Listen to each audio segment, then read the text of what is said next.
আসসালামু আলাইকুম রহমতুল্লাহ। আপনারা জানেন আগামীকাল পশ্চিমবঙ্গের বিধানসভা নির্বাচন।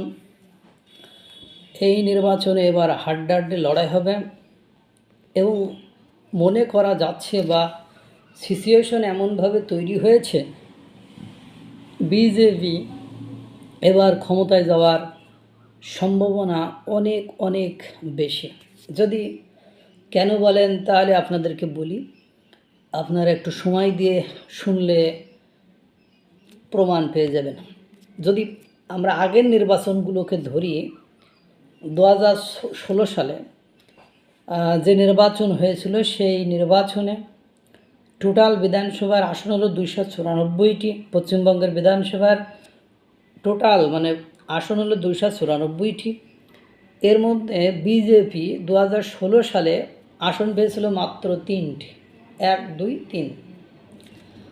এর 5 বছর পর 2021 সালে আবার পশ্চিমবঙ্গের বিধানসভা নির্বাচন অনুষ্ঠিত হয় এবং সেই নির্বাচনে 77টি আসন পায় আপনার বিজেপি এবং সবগুলো আসনে হাড্ডাহাড্ডি লড়াই হয়। অর্থাৎ ভারতের পশ্চিমবঙ্গের বিধানসভার মোট আসন 294টি। বৃহস্পতিবারের মধ্যে এর মধ্যে 152টি আসনে ভোট নেওয়া হচ্ছে।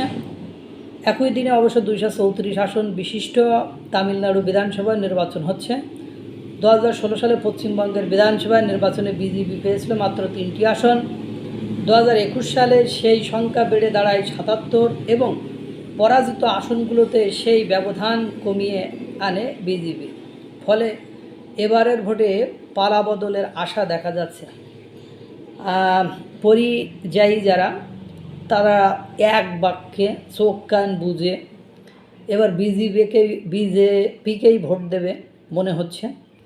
পাশাপাশি আপনারা এসআইআর করে ওখানে তৃণমূল নেতাদের যে ভোটের খনি বা যে ভোট পেয়ে তারা বরাবরই নির্বাচিত হয়, সেই সংখ্যালঘুদের ভোটের ক্ষেত্রে এবার একটা আইক্যওয়ালা গিরিয়ালা বাস রেডি করেছে। পাশাপাশি মমতাদির এবং তার ভাইপোর কর্মকাণ্ডে ওই অঞ্চলের আপনার মানুষ বিতৃষ্ণা হয়ে গিয়েছে। এবার একটা জিনিস খেয়াল করেন, বিজেপির 2016 সালের নির্বাচন 3, তা পরে 2021 সালের নির্বাচনে 77 থেকে 3 বাদ দিলে হয় 73। দ্যাট মিন্স এখানে যতগুলো বেড়েছে যে 73টি, এবার যদি ওই 77-এর সাথে আর 70টা যোগ হয় তাহলে কতগুলো হয়?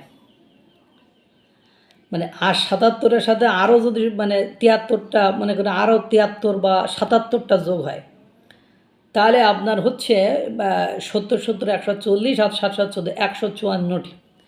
অর্থাৎ আপনার যদি নির্বাচিত হতে হয় তাহলে আপনার 294 থেকে 294 ভাগ হলো 2, 147টি আসন পেতে হয় বা 148টি। এবারে নির্বাচিত হতে হলে, ক্ষমতা গ্রহণ করতে হলে 148টি আসন পেতে হয়। এখন আমার মনে করেন আগে ছিল 77, এবার যদি ওর সাথে আর 77 যোগ হয়, যোগ হলো 77, তাহলে 154 হয়। দ্যাট মিন্স পশ্চিমবঙ্গের বিধানসভায় এবার পরিযায়ী সহ সেখানকার যারা উগ্রপন্থী মুসলিম নয়, মৌলবাদী বিশ্বাসী মুসলিম যারা নয়, তারা এবার তৃণমূলের মমতাদের কাছ থেকে হাত পা গুটিয়ে নিচ্ছে এবং তারা পরিবর্তনের দোলা লেগেছে বলে মনে হচ্ছে। তো মনে হচ্ছে এবার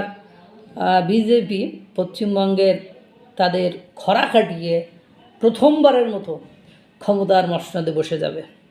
আল্লাহ তাআলা সকলকে ভালো রাখুক, সুস্থ রাখুক। আসসালামু আলাইকুম রহমতুল্লাহ।